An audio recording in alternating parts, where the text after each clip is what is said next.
சில அணிஞர்கள் தங்கத்தை இரண்டாக பிரிக்கின்றார்கள். அணிகின்ற ஆபரணங்கள், அணியாத ஆபரணங்கள். அணிகின்ற ஆபரணங்கள் என்று வந்தால் அதிலே ஜக்காத்து கடமை இல்லை. அணியாத ஆபரணங்கள், அவற்றில் மட்டும்தான் ஜக்காத்து கடமை. இந்த அணியாத ஆபரணங்கள் என்று சொல்கிற போது ஹராமான முறையில் ஒருவர் அணிகின்றார், அதிலேயும் ஜக்காத்து உண்டு என்பார்கள். உதாரணத்திற்கு ஒரு ஆண்மகன் தங்கத்தை அணிகின்றான், ஹராமான உபயோகம். ஆண்மகன் பயன்படுத்துகின்ற தங்கத்துக்கு ஜக்காத்து கொடுக்க வேண்டும். அதே போன்று சில தங்கத்தில் ஹராமான சித்திரங்கள் குறிக்கப்பட்டிருக்கும், மார்க்கத்துக்கு புறம்பான ஷிர்கை தூண்டுகின்ற சித்திரங்கள், வடிவங்கள், அதை பயன்படுத்துவது ஹராம், அவற்றிலேயும் ஜக்காத்து கடமை என்பார்கள். அதே போன்று ஒரு மனிதன் ஆபரணத்தை அணிகின்றான், எந்த அளவுக்கு அணியலாம் என்று கேட்டால் விளக்கம் சொல்கிறார்கள், விகாரமான உருவத்தை தருகின்ற வரைக்கும் அணியலாம், ஜக்காத்து இல்லை. விகாரமான உருவத்தை தந்தது, அதற்கு மேல் ஜக்காத்து கடமை.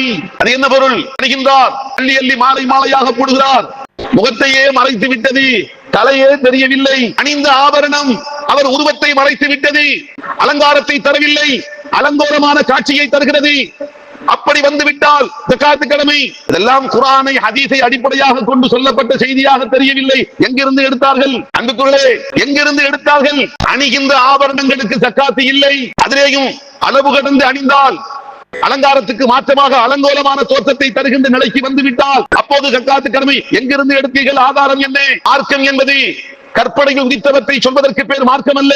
குர்ஆனிலே அல்லாஹ் சொல்லுகின்றவை மார்க்கம். 23 ஆண்டுகள் 40க்கும் 63க்கும் இடைப்பட்ட அந்த வாழ்க்கையில் அல்லாஹ்வின் திருத்தூதர் 23 ஆண்டுகள் சொல்லாலும் செயலாலும் அங்கீகாரத்தாலும் என்ன சொன்னார்களோ அதுதான் மார்க்கம். இந்த கருத்தை நாம் மறுக்கவில்லை. அணிகின்ற ஆபரணங்களுக்கு ஜக்காத்து இல்லை என்ற ஒரு கருத்தோட்டம் அறிஞர்கள் சிலருக்கு இருக்கிறது, இல்லை என்று சொல்லவில்லை.